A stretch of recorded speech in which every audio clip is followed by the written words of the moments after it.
Myself is Pavan Singh and today we'll be discussing about projectile motion. तो बेटा projectile motion start करने से पहले हम प्रोजेक्टाइल के बारे में डिस्कस करेंगे कि प्रोजेक्टाइल क्या है। तो सबसे पहले इसकी डेफिनेशन के बारे में बात कर लेते हैं।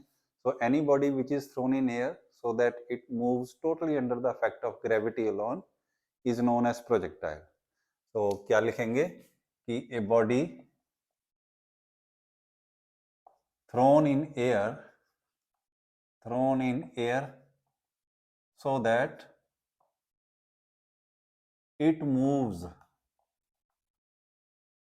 totally under the effect of gravity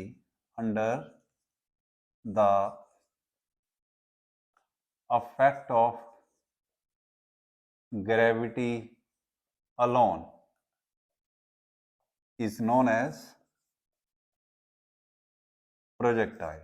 okay, तो क्या लिखा मैंने कि जब हम किसी बॉडी को एयर में थ्रो करते हैं, तो थ्रो करने वक्त तो हम उसे इनिशियल वेलोसिटी देते हैं, मगर उसके बाद टोटली वो ग्रेविटी के अंडर मूव करता है कि उस पर और कोई फोर्स एक्ट नहीं करती, सिर्फ ग्रेविटी एक्ट करे। सो ऐसे ही बॉडी को हम क्या कह देते हैं? प्रोजेक्टाइल। इसकी एग्जांपल हम लेते हैं, जैसे मान लो कोई बच्चा स्टोन थ्रो करता है, या फिर कोई बच्चा फुटबॉल को किक लगाता है, या फिर कैनन को हम फायर करते हैं, या बुलेट को फायर करते हैं गन में से हम, तो उसका जो उस बुलेट को, उस कैनन को, उस फुटबॉल को, उस स्टोन को हम क्या कह देंगे? प्रोजेक्टाइल कह देंगे। ठीक है ना? तो जब बच्चा फुटबॉल को किक मारेगा, तो जब वो किक मारेगा उस वक्त तो वो फोर्स लगाएगा, मगर उसके बाद फिर फुटबॉल ऐसे करके मूव करेगा। देखो, ऐसे करके ये फुटबॉल ऐसे करके मूव करेगा। तो जब बच्चे ने किक मारी उस वक्त तो वो फोर्स लगाएगा, मगर उसके बाद फिर कोई उस पर फोर्स एक्स्ट्रा नहीं लगेगी, सिर्फ क्या लगेगी? ग्रेविटेशनल फोर्स लगेगी। जिस मर्जी पॉइंट पे आप देख लो, सिर्फ ग्रेविटेशनल फोर्स लगेगी और कोई फोर्स नहीं लगेगी। तो इस तरह की बॉडी को हम क्या कह देते हैं? प्रोजेक्टाइल बोल देते हैं। और जो वो मोशन करता है, तो motion possessed by projectile is known as projectile motion. तो उस बॉडी के मोशन को हम क्या कह देते हैं? प्रोजेक्टाइल मोशन बोल देते हैं। ठीक है ना? जब भी प्रोजेक्टाइल मूव करता है तो वो किसी पाथ पे मूव करता है। जैसे यहाँ पे हमें दिखाई दे रहा है कि जब बच्चे ने फुटबॉल को किक लगाई तो वो इस पाथ के अलोंग मूव किया। तो ये कर्व्ड पाथ जो हमें दिखाई दे रहा है, इसे हम क्या कह देते हैं? ट्रैजेक्टरी। ठीक है? सो ट्रैजेक्टरी क्या हो गई फिर? तो ट्रैजेक्टरी की अगर डेफिनेशन लिखनी है तो क्या लिखेंगे? It is the path followed by the projectile. ठीक है ना? जब प्रोजेक्टाइल को फायर किया जाता है एयर में, तो जिस पाथ के अलोंग वो मूव करता है उस पाथ को हम क्या कह देते हैं? ट्रैजेक्टरी कह देते हैं। ठीक है? सो बेटा, जब प्रोजेक्टाइल मोशन को हमने डिस्कस करना हो तो तीन मेन केस हम लेते हैं। तो एक तो केस हम बेटा लेते हैं कि प्रोजेक्टाइल को हम फायर करते हैं at certain angle with respect to horizontal, जैसे यहाँ पे किया है। ठीक है ना? यहाँ पे देखो, मान लो ये हॉरिजॉन्टल है, इसके with respect to certain angle पे ये देखो फायर किया है इसे। ठीक है ना? एक तो ये केस बन गया। दूसरा केस बनता है कि जैसे मान लो किसी हाइट से हमने बॉडी को हॉरिजॉन्टली प्रोजेक्ट किया ऐसे, तो ये कौन सा पाथ फॉलो करेगी?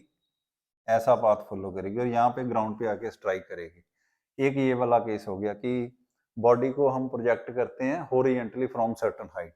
और तीसरा केस कौन सा हो जाता है कि बॉडी को इंक्लाइंड प्लेन पे हम प्रोजेक्ट करते हैं, या तो ऊपर से नीचे की ओर फेंकते हैं ऐसे करके, और या फिर नीचे से ऊपर की ओर फेंकते हैं ऐसे करके। जो तो ये तीन केस हैं मेन जो हम प्रोजेक्टाइल मोशन में डिस्कस करते हैं। तो आज हम ये सिंपल वाला करेंगे। सबसे फर्स्ट जो बेसिक है और जो हमारे सिलेबस में है कि projectile fired at certain angle with respect to horizontal. तो ठीक है, फिर ये वाला हम केस डिस्कस करते हैं। तो इसके लिए हम एक डायग्राम बनाएंगे जो मैंने अभी बनाई है। मान लो कि हमारे पास ये दो एक्सिस हैं, एक एक्स एक्सिस है, एक वाई एक्सिस है। एक्स एक्सिस जो है वो हॉरिजॉन्टल को रिप्रेजेंट कर रहा है और वाई एक्सिस जो है वो वर्टिकल को रिप्रेजेंट कर रहा है। यहाँ से हमने ओ पॉइंट से हमने कोई बॉडी को प्रोजेक्ट किया इस तरह से, और ये जाके मान लो यहाँ पे ए पॉइंट पे जाके ये ग्राउंड पे स्ट्राइक किया। तो ये आपको जैसे दिखाई दे ही रहा है कि जब बॉडी मूव करती है, जब बॉडी करती है, मान लो किसी टाइम पे ये कहाँ पे पहुंच गई, पी पॉइंट पे पहुंच गई। तो पी पॉइंट पे जब पहुंचती है ये, तो आप देखो कि इसने वर्टिकल डिस्टेंस भी कवर किया है अपवर्ड डायरेक्शन में, और हॉरिजॉन्टल डिस्प्लेसमेंट भी कवर किया है इसने हॉरिजॉन्टल डायरेक्शन में। यानी कि जब बॉडी मूव करती है, जब प्रोजेक्टाइल मूव करता है, तो हॉरिजॉन्टल डिस्प्लेसमेंट भी कवर करता है और वर्टिकल डिस्प्लेसमेंट भी कवर करता है। कहने का मतलब ये दो तरह के मोशन पोजेस करता है, एक हॉरिजॉन्टल मोशन और एक वर्टिकल मोशन। सो इसलिए जब हम प्रोजेक्टाइल मोशन को स्टडी करते हैं तो हॉरिजॉन्टल मोशन सेपरेटली स्टडी करते हैं और वर्टिकल मोशन अलग से हम देखते हैं, ठीक है। तो इस वाले केस में तो मतलब है कि जब हम प्रोजेक्टाइल को फायर करते हैं किसी एंगल पे विद रिस्पेक्ट टू हॉरिजॉन्टल, जैसे यहाँ पे मैंने प्रोजेक्ट किया, मान लो हमने प्रोजेक्ट किया है प्रोजेक्टाइल को with certain velocity u vector with respect to horizontal at angle theta. तो इस केस में बेटा हम इसका हॉरिजॉन्टल मोशन भी स्टडी करेंगे और वर्टिकल मोशन भी स्टडी करेंगे। तो जब हम हॉरिजॉन्टल मोशन इसका स्टडी करेंगे तो कौन कौन सी बातों का ख्याल रखना है वो हम देख लेते हैं। तो जब हॉरिजॉन्टल मोशन इसका हम देखेंगे तो क्या होगा, तो ये देखो हॉरिजॉन्टल डायरेक्शन में ये जो इसकी वेलोसिटी है, इसको अगर हम कंपोनेंट में ब्रेक करें, एक कंपोनेंट इसका हॉरिजॉन्टल डायरेक्शन में आएगा ux is equal to u cos theta, और एक वर्टिकल डायरेक्शन में आएगा uy is equal to u sin theta. So किसी वेक्टर को इसके कंपोनेंट में कैसे ब्रेक करते हैं ये तो हम पहले ही पढ़ चुके हैं। तो आपको मालूम है कि u वेक्टर को अगर हमने ब्रेक करना हो इसके कंपोनेंट में, तो x कंपोनेंट इसका आएगा u cos थीटा और y कंपोनेंट आएगा u sin थीटा। सो हॉरिजॉन्टल डायरेक्शन में क्योंकि कोई फोर्स नहीं लग रही, जब बॉडी मूव करती है तो सिर्फ उस पर क्या लगता है, उसका वेट एक्ट करता है। यानी कि अर्थ जो उस पर ग्रेविटेशन फोर्स लगाती है सिर्फ वही एक्ट करती है, और वो किस डायरेक्शन में होती है, वर्टिकली डाउनवर्ड डायरेक्शन में। इसलिए वर्टिकली डायरेक्शन में फोर्स एक्ट करती है, हॉरिजॉन्टल डायरेक्शन में कोई फोर्स नहीं एक्ट करती, जिसके कारण बॉडी की वेलोसिटी जो है हॉरिजॉन्टल डायरेक्शन में थ्रू आउट मोशन क्या रहती है, कांस्टेंट रहती है। सो हॉरिजॉन्टल मोशन में क्या लिखेंगे हम कि velocity of body remains constant. तो जो वेलोसिटी है बॉडी की वो कांस्टेंट रहती है। सेकंड क्या लिखते हैं कि no any acceleration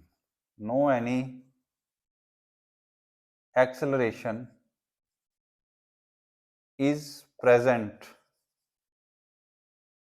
in the body, और बॉडी में कोई भी एक्सेलरेशन नहीं होती हॉरिजॉन्टल डायरेक्शन में, क्योंकि उस पर फोर्स ही नहीं लगती हॉरिजॉन्टल डायरेक्शन में। सो ये दो बातों का जो हमने ख्याल रखना है जब हमने इसका हॉरिजॉन्टल मोशन स्टडी करेंगे। जब इसका तो जब वर्टिकल मोशन स्टडी करेंगे तो क्या देखेंगे, वर्टिकल मोशन। तो बेटा जब वर्टिकल मोशन देखेंगे, जैसे मैंने अभी आपको बताया था कि जब बॉडी वर्टिकली मोशन करेगी तो वर्टिकल डायरेक्शन में उस पर ग्रेविटेशनल फोर्स एक्ट करेगी इक्वल टू इट्स वेट, और उस फोर्स के कारण बॉडी में एक्सेलरेशन आएगी। सो क्या होगा, जब बॉडी में एक्सेलरेशन आती है तो उसकी वेलोसिटी लगातार क्या होती है, चेंज होती है। सो वर्टिकल डायरेक्शन में बॉडी की वेलोसिटी कांस्टेंट नहीं रहेगी, क्या होगी, चेंज होगी। सो क्या लिखेंगे, velocity of body get changes continuously.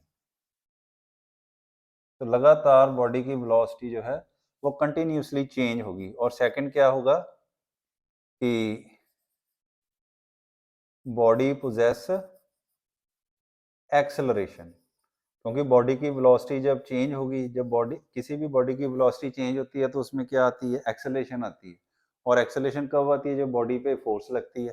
तो फोर्स तो लग ही रही है वर्टिकल डायरेक्शन में, इसलिए जब हम वर्टिकल मोशन स्टडी करेंगे तो बॉडी की वेलोसिटी भी चेंज करेंगे और उसमें एक्सेलरेशन भी कंसीडर करेंगे। और बेटा इसमें एक और बात देखने वाली है, क्या बात देखने वाली है कि जैसे हम साइन कन्वेंशंस देखनी है, कि साइन देखने हैं कि जी की साइन कब पॉजिटिव लेना है कब नेगेटिव लेना है, और डिस्प्लेसमेंट कब पॉजिटिव लेना है कब नेगेटिव लेना है। तो बेटा जैसे हम देखते ही हैं, जैसे मान लो ये हमने एक्स एक्सिस ले लिया, ये वाई एक्सिस ले लिया, ये ओरिजिन है। तो राइट डायरेक्शन को एक्स एक्सिस हम क्या लेते हैं, एक्स एक्सिस के अलोंग क्या वैल्यूज लेते हैं, पॉजिटिव लेते हैं।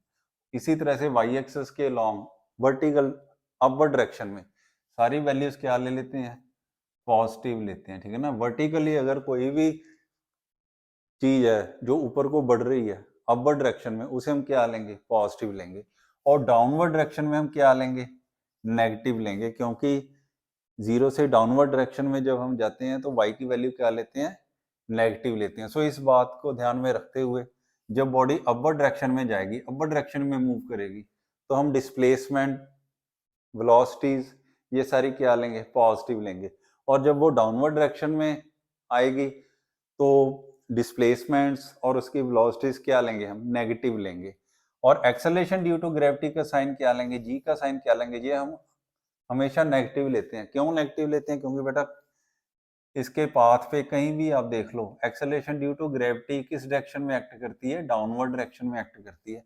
और डाउनवर्ड डायरेक्शन में वाई एक्सिस अगर हम डाउनवर्ड डायरेक्शन में देखते हैं तो वो क्या लेते हैं, नेगेटिव लेते हैं। ओरिजिन से डाउनवर्ड डायरेक्शन में जब हम देखते हैं तो क्या लेते हैं, नेगेटिव लेते हैं। इसलिए जब डाउनवर्ड डायरेक्शन में हम देखेंगे किसी भी चीज को जो डाउनवर्ड डायरेक्शन में इंक्रीज कर रही है, उसे हम क्या लेंगे, नेगेटिव लेंगे, क्योंकि एक्सेलरेशन ड्यू टू ग्रेविटी की डायरेक्शन डाउनवर्ड डायरेक्शन में होती है हमेशा ही। इसलिए जी की वैल्यू हम क्या लेंगे, नेगेटिव ले लेंगे, ठीक है ना। वैसे ये हमारे हाथ में होता है कि कौन सी डायरेक्शन हमने पॉजिटिव लेनी है, कौन सी नेगेटिव लेनी है। अगर एक डायरेक्शन हम पॉजिटिव ले लेते हैं तो दूसरी डायरेक्शन क्या लेंगे, उसके अपोजिट नेगेटिव ले लेते हैं। सो आम करके हम यही वाली चीज जो है हर जगह फॉलो करते हैं, इसलिए यहाँ भी यही वाली चीज को कंसीडर करके अपना ये प्रॉब्लम जो है, ये कंसेप्ट जो है ये डिस्कस करेंगे, ठीक है।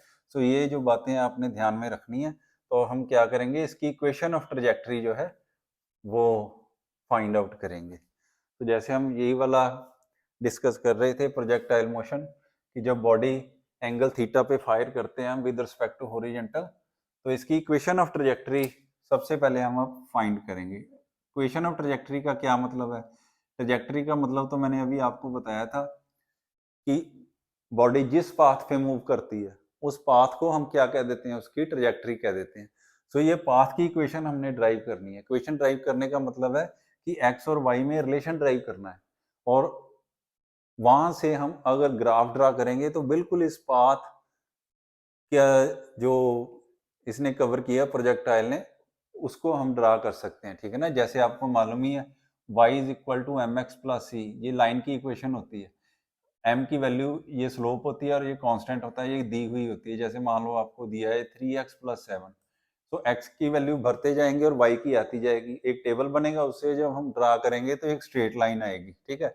तो इसी तरह से एक्स वाई में एक रिलेशन आएगा, x की वैल्यू भरते जाएंगे, y की आती जाएगी, टेबल बनेगा। उस टेबल पे जो भी वैल्यूज एक्स वाई की आई हैं, अगर हम उन्हें प्लॉट करेंगे तो हमें हमें ये ट्रेजेक्टरी जो है ये मिल जाएगी, ठीक है ना। ट्रेजेक्टरी को हम फिर वहां से ड्रा कर सकते हैं। सो वो जो एक्स और वाई का रिलेशन है, जहां से हम ट्रेजेक्टरी की फिगर जो है वो ड्रा कर सकते हैं, उसे हम कह देते हैं इक्वेशन ऑफ ट्रेजेक्टरी। सो वो अब हम ड्राइव करेंगे। तो अब हम करेंगे इक्वेशन ऑफ ट्रेजेक्टरी। तो इक्वेशन ऑफ ट्रेजेक्टरी ड्राइव करने के लिए मान लेते हैं बॉडी किसी टाइम पे कहाँ पे पहुंच गई है, पी पॉइंट पे है, जहाँ पे इसके कोऑर्डिनेट क्या है, एक्स वाई। एक्स वाई का मतलब है कि हॉरिजॉन्टल डायरेक्शन में इसने एक्स डिस्प्लेसमेंट कवर किया है, और वर्टिकल डायरेक्शन में कितना डिस्प्लेसमेंट कवर किया है इसने, वाई डिस्प्लेसमेंट कवर किया है। और मान लेते हैं ये पी पॉइंट पे पहुंची है, उस वक्त टाइम क्या है, टी टाइम हुआ है, ठीक है। तो पहले हम इसका हॉरिजॉन्टल मोशन डिस्कस करेंगे। तो हॉरिजॉन्टल मोशन पहले डिस्कस कर लेते हैं। हॉरिजॉन्टल मोशन, सो हॉरिजॉन्टल मोशन मैंने अभी आपको बताया था, और यहाँ से दिखाई भी दे रहा है कि u वेक्टर इसका क्या है, इनिशियल वेलोसिटी है। तो इनिशियल वेलोसिटी को अगर हम रिजॉल्व करेंगे तो इसका हॉरिजॉन्टल कंपोनेंट क्या आएगा, ux is equal to u cos theta, और वर्टिकल कंपोनेंट क्या आएगा, uy is equal to u sin theta आ जाएगा, ठीक है ना। तो initial velocity in horizontal direction क्या आ जाएगी फिर, ux is equal to u cos theta, ठीक है। एक्सेलरेशन कितनी आ जाएगी, जैसे मैंने आपको बताया था कि ओरिएंटल डायरेक्शन में एक्सेलरेशन क्या होती है, जीरो होती है, क्योंकि वेलोसिटी क्या रहती है, कांस्टेंट रहती है। डिस्प्लेसमेंट इसने कितना कवर किया है, डिस्प्लेसमेंट इसने कवर किया है x ओरिएंटल डायरेक्शन में। So using relation, equation of motion use करेंगे, यूजिंग रिलेशन, कौन सा रिलेशन यूज करेंगे, s is equal to u t plus half a t square, ये वाला करेंगे। अब देखो यहाँ पे डिस्प्लेसमेंट क्या है, यहाँ पे x डायरेक्शन में हम देख रहे हैं ना, हॉरिजॉन्टल, हॉरिजॉन्टल का मतलब है लॉन्ग x एक्सिस, तो इसलिए सबके पैरों में मैं x लिख देता हूँ ऐसे, x का मतलब है कि हॉरिजॉन्टल डायरेक्शन में हम देखेंगे। तो यहाँ पे मैंने लिखा ही है कि हॉरिजॉन्टल डायरेक्शन में डिस्प्लेसमेंट कितना कवर किया है, x, इनिशियल वेलोसिटी कितनी है, u cos थीटा, और टाइम कितना है, t है, और एक्सेलेरेशन हाफ, ये आ गया, एक्सेलेरेशन जीरो है, ठीक है ना, सॉरी, एक्सेलेरेशन कितनी है, जीरो है, और टाइम कितना है, t, ठीक है ना। सो ये सेकंड टर्म तो जीरो हो गई, क्योंकि एक्सेलेरेशन हॉरिजॉन्टल डायरेक्शन में कितनी है, जीरो है। सो हमारे पास क्या आ गया, हमारे पास आ गया x is equal to u cos theta into t. तो यहाँ से t की वैल्यू निकाल लेंगे, ये आ जाएगा x over you cos theta. तो इसे इक्वेशन नंबर 1 लिख लेते हैं, ठीक है ना। ये टाइम आ गया जितने टाइम में बॉडी O से P तक पहुंचती है। अब हम वर्टिकल मोशन स्टडी करेंगे, वर्टिकल मोशन। तो वर्टिकल मोशन, अब हम वर्टिकल डायरेक्शन में देखेंगे तो P पॉइंट तक, तो जब P पॉइंट में पहुंचते हैं तो वर्टिकल मोशन देखना है अपने, अब हमने, तो जब P पॉइंट पे पहुंचते हैं, जब बॉडी P पॉइंट पे पहुंचती है तो वर्टिकल डायरेक्शन में कितना डिस्प्लेसमेंट कवर किया उसने, तो आपको दिखाई दे रहा है डिस्प्लेसमेंट कितना कवर किया उसने, y किया है। सो मैं पॉजिटिव क्यों ले रहा हूँ, क्योंकि ये देखो, ये जो y कवर किया है इसने अपवर्ड डायरेक्शन में कवर किया है। सो अपवर्ड डायरेक्शन में जो भी चीज लेंगे हम वो पॉजिटिव लेंगे, तो मैंने y पॉजिटिव ले लिया। तो डिस्प्लेसमेंट कितना आ गया, y आ गया, और इनिशियल वेलोसिटी कितनी आ जाएगी, इनिशियल वेलोसिटी, तो वर्टिकल डायरेक्शन में इनिशियल वेलोसिटी देखो क्या है, ये है u y is equal to u sine theta है, ओके। तो एक्सेलेरेशन कितनी है वर्टिकल डायरेक्शन में, अभी मैंने आपको बताया था कि एक्सेलेरेशन जो है वो माइनस जी ही हम लेंगे, क्योंकि एक्सेलेरेशन हर जगह पे acceleration due to gravity downward direction में एक्ट करती है। तो यूजिंग रिलेशन ये वाली इक्वेशन यूज करेंगे, इक्वेशन ऑफ मोशन क्या बनेगा, s y is equal to u y t plus half a y t square. बेटा इसमें, इस रिलेशन में हम वैल्यूज भरेंगे तो देखते हैं क्या आता है। तो मैं इसे रब कर लेता हूं थोड़ा। सो एस वाई क्या आ गया, एस वाई क्या है, वाई है, displacement covered in vertical direction, u y कितना है हमारा, यू साइन थीटा, टी तो टी है, ठीक है ना, क्योंकि हॉरिजॉन्टल डायरेक्शन में इसने डिस्प्लेसमेंट एक्स कवर किया और वर्टिकल डायरेक्शन में वाई कवर किया, और ये दोनों ये इकट्ठे कवर कर रहा है, यानी कि जितने टाइम में ये y कवर करेगा उतने टाइम में ही x कवर करेगा, इसलिए टाइम मैंने सेम लिया है यहाँ पे। So plus half a Y कितना है, माइनस जी, सो टी स्क्र है, ये आ गया।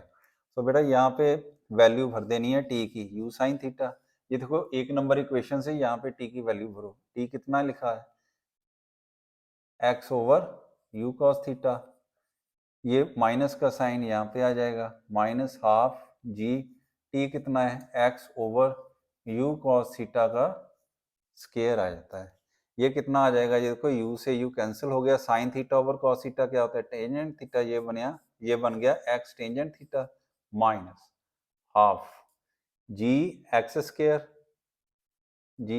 Square over u square cos square theta, ठीक है ना। इसे हम ये भी लिख देते हैं g square over 2 u square cos square theta, ऐसे भी लिख सकते हैं।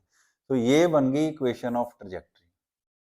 तो ये क्योंकि इक्वेशन एक पैराबोला की है, ठीक है ना, सो इसलिए हम कह देते हैं कि जो प्रोजेक्टाइल है वो एक पैराबोलिक पाथ कवर करता है, ठीक है। यहाँ पे हम x की वैल्यू भरते जाएंगे, अगर हमें थीटा की वैल्यू पता है, u हमें पता है, तो x की वैल्यू भरने से हमें y की वैल्यू मिलती जाएगी और एक टेबल बनेगा, और उस टेबल के जरिए जब हम x और y को प्लॉट करेंगे तो हमें यही वाली, बिल्कुल यही वाली शेप मिलेगी, यही वाली कर्व मिलेगी, ठीक है ना। सो ये जो कर्व है ये पैराबोला को रिप्रेजेंट कर रही है, इसलिए हम कह देंगे कि प्रोजेक्टाइल जो होते हैं वो पैराबोलिक पाथ कवर करते हैं, ठीक। तो बेटा अब हम इसका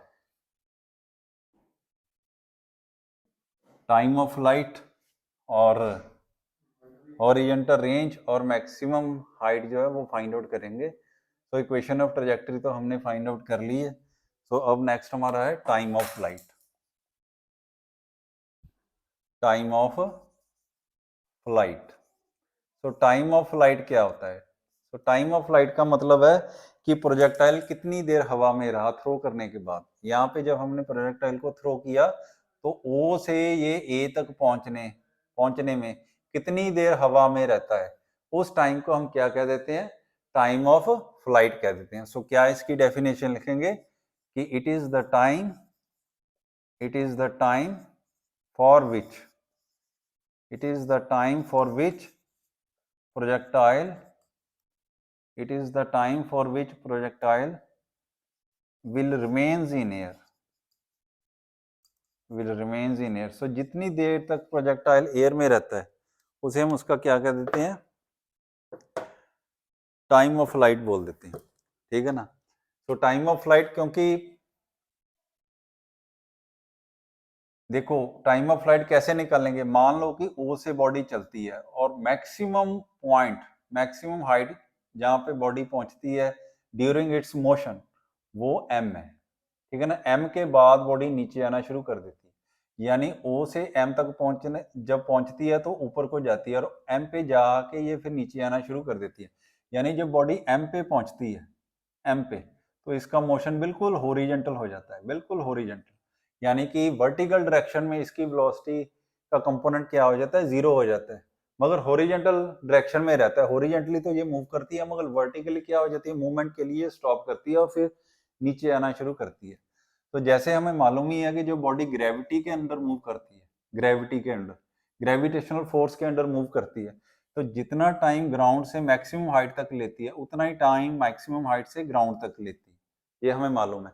तो इस कंसेप्ट को जब हम यहाँ पे यूज करेंगे तो हम ये कह सकते हैं कि जितना टाइम बॉडी ओ से एम तक जाने में लगाती है उतना ही टाइम एम से ए तक जाने में लगाएगी। तो अगर हमें ओ से एम तक टाइम पता लग जाए, उसे अगर हम डबल कर देंगे तो टोटल टाइम आ जाएगा कि जितनी देर बॉडी एयर में रही, तो वही हमारा क्या होगा? Time of flight. तो ऐसा ही करेंगे, ओ से एम तक जाने में कितना टाइम लगता है वो हम डिस्कस करेंगे और उसे डबल करके फिर हम time of flight find out कर लेंगे। तो क्योंकि हमने मैक्सिमम हाइट तक पहुंचने में कितना टाइम लगा वो फाइंड आउट करना है, तो हम यहाँ पे वर्टिकल मोशन ही डिस्कस करेंगे, ठीक है ना। सो एम पॉइंट क्या है?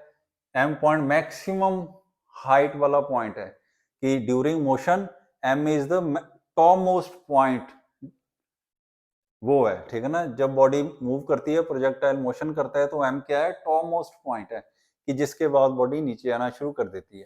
तो मान लेते हैं टी क्या है? Time in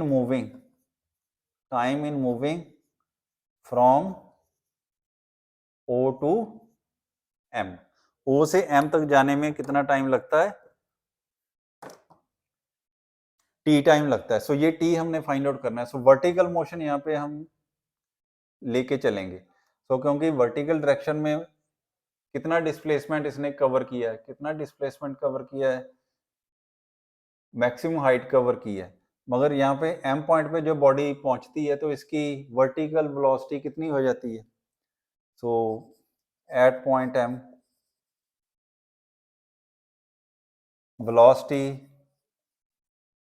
of the body at point m, velocity of the body in vertical direction, velocity of the body in vertical direction कितनी होगी?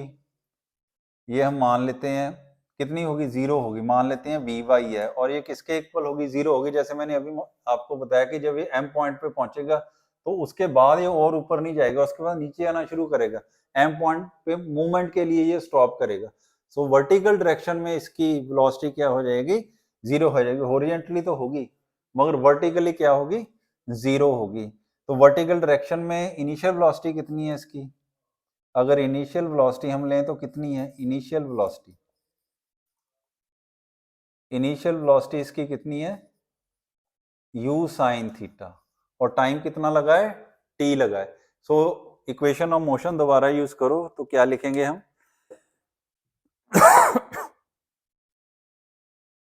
तो इक्वेशन ऑफ मोशन यूज करो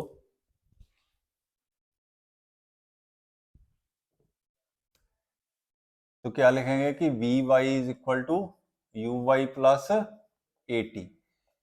ठीक है, वी वाई क्या है? जीरो है, क्योंकि final velocity at point M. U y कितनी है? यू साइन थीटा है। ए वाई कितनी है? माइनस जी, क्योंकि एक्सेलरेशन ड्यू टू ग्रेविटी तो माइनस है हर जगह पे, टी तो टी है। तो ये कितना हो गया? ये हो गया g t is equal to u sine theta, और टी कितना हो गया? U sine theta over g आ गया। सो ओ से एम तक पहुंचने में कितना टाइम लगा? यू साइन थीटा ओवर जी। और ओ से ए तक पहुंचने में कितना टाइम लगा? देखो, ओ से एम तक पहुंचने में यू साइन थीटा लगा, एम से ए तक पहुंचने में भी इतना ही लगेगा, तो टोटल टाइम कितना लगेगा? इसका डबल हो जाएगा। सो टाइम ऑफ फ्लाइट कितना आ जाएगा? तो वो लिख देते हैं यहाँ पे। सो टाइम ऑफ फ्लाइट किसके इक्वल आएगा? सो टाइम ऑफ फ्लाइट कितना आ गया? Is equal to twice the time taken by projectile in moving from O to M. तो ये आ गया 2u साइन थीटा ओवर जी के इक्वल आ जाता है। ठीक है, सो यहां से हम time of flight find out कर लेते हैं। अब हम क्या करेंगे? अब हम इसका मैक्सिमम हाइट फाइंड आउट करेंगे। So maximum height find out करने के लिए हम फिर यही वाली, अब हम मैक्सिमम हाइट पता करेंगे। सो मैक्सिमम हाइट क्या, मैंने बोला कि जब वो टॉपमोस्ट पॉइंट पे पहुंचता है तो उस वक्त वो वर्टिकल डायरेक्शन में कितना डिस्प्लेसमेंट कवर करता है, वो इसका मैक्सिमम हाइट होगी। क्योंकि हमने वर्टिकल डायरेक्शन में डिस्प्लेसमेंट कवर करना है एम पॉइंट पे पहुंचने पे, तो वर्टिकल मोशन ही यहाँ पे कंसीडर करेंगे। तो तो फिर मैक्सिमम हाइट क्या हुई? It is the maximum displacement, it is the maximum displacement covered by the projectile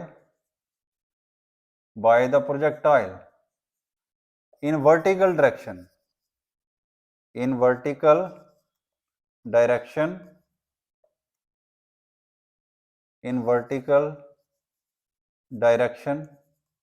during its motion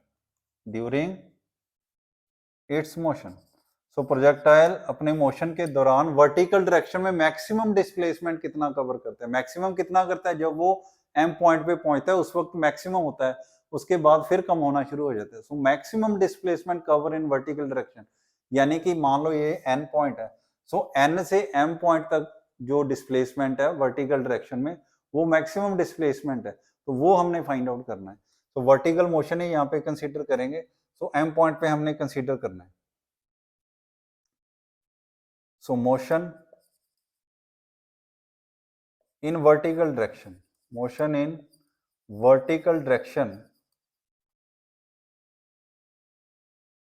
up to point M। तो हमने क्या कंसीडर करना है? Motion in vertical direction consider करना है up to point M, maximum height find out करने के लिए। सो जब हमने वर्टिकल डायरेक्शन में मोशन कंसीडर करना है तो देखो कि इनिशियल वेलोसिटी क्या आएगी? Initial velocity in vertical direction क्या आएगी? U y is equal to u sine theta. ठीक है, तो एम पॉइंट पे जब बॉडी पहुंचती है, मैंने अभी आपको बताया था कि जब मैक्स टॉप मोस्ट पॉइंट पे बॉडी पहुंचती है तो वो हॉरिजॉन्टल हो जाती है, यानी कि उसके बाद बॉडी नीचे आना शुरू कर देती है, यानी कि एम पॉइंट पे पहुंच के मूवमेंट के लिए बॉडी वर्टिकली स्टॉप करती है और फिर नीचे आना शुरू करती है, यानी कि एम पॉइंट पे वर्टिकल कंपोनेंट ऑफ वेलोसिटी क्या हो जाता है? जीरो हो जाता है। हॉरिजॉन्टल तो होता है मगर वर्टिकल कंपोनेंट वेलोसिटी का क्या होता है? एम पॉइंट पे जीरो होता है। So final velocity at point M vertically, so vertically final velocity क्या होती है? वी वाई क्या होती है? जीरो होती है। और एक्सेलरेशन कितनी होती है एम पॉइंट पे वर्टिकली? वो तो आपको मालूम है माइनस जी के इक्वल होती है, ठीक है ना, हर पॉइंट पे। तो दोबारा फिर वही वाला रिलेशन यूज करेंगे।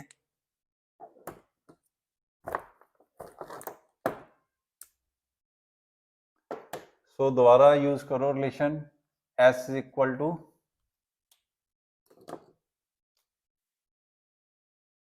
UT plus half a t square. तो एस क्या है यहाँ पे, क्योंकि वर्टिकल डायरेक्शन में देख रहे हैं तो मैंने ये वाई इनके पैरों में लिख दिया मैंने, ये शो करने के लिए कि वर्टिकल मोशन हम ले रहे हैं। तो जब एम पॉइंट पे पहुंचते हैं तो वर्टिकली कितना डिस्प्लेसमेंट कवर किया, h maximum height, u y initial velocity कितनी है वर्टिकल डायरेक्शन में, यू साइन थीटा, ठीक है ना। सो टाइम कितना लगा ओ से एम तक पहुंचने में, अभी हमने फाइंड आउट किया half the time of light, तो कितना लगा यू साइन थीटा ओवर जी, क्योंकि ओ से एम तक पहुंचने में कितना टाइम लगा था, टाइम ऑफ लाइट का हाफ, तो कितना लगा था अभी हमने पीछे फाइंड आउट किया था यू साइन थीटा ओवर जी, इतना ही लगा था। तो वो वैल्यू मैंने यहाँ पे टी की भर दी है। So plus half a Y की जगह क्या आ जाएगा माइनस जी, और ये टी स्केयर की जगह क्या भर देंगे यू साइन थीटा ओवर जी का होल स्क्वायर, ठीक है। इसे अब हम सॉल्व करेंगे, तो यहाँ पे स्पेस थोड़ा कम है तो इस तरफ सॉल्व कर लेते हैं इसे। तो क्या आ जाएगा यहाँ पे फिर मैक्सिमम हाइट क्या आ जाएगी, देखो u sine theta into u sine theta कितना हो गया, u square sine square theta over g हो गया, माइनस हाफ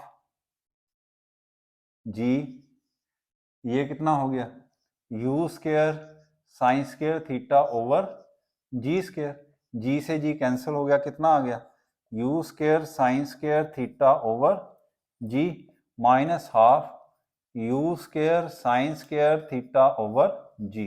ये देखो u square sine square theta over जी कॉमन है, तो ये बाहर निकाल लेते हैं, u square sine square theta over g मैंने बाहर निकाल लिया, अंदर रह गया 1 माइनस 1 ओवर 2।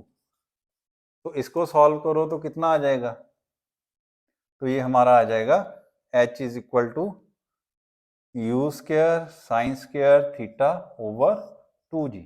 सो ये मैक्सिमम हाइट का रिलेशन जो है वो आ गया। सो इस तरह से हम मैक्सिमम हाइट फाइंड आउट कर लेते हैं कि जब प्रोजेक्टाइल मूव करता है तो वो मैक्सिमम कितनी हाइट कवर करता है, मैक्सिमम कितना डिस्प्लेसमेंट कवर करता है वर्टिकल डायरेक्शन में ड्यूरिंग इट्स मोशन।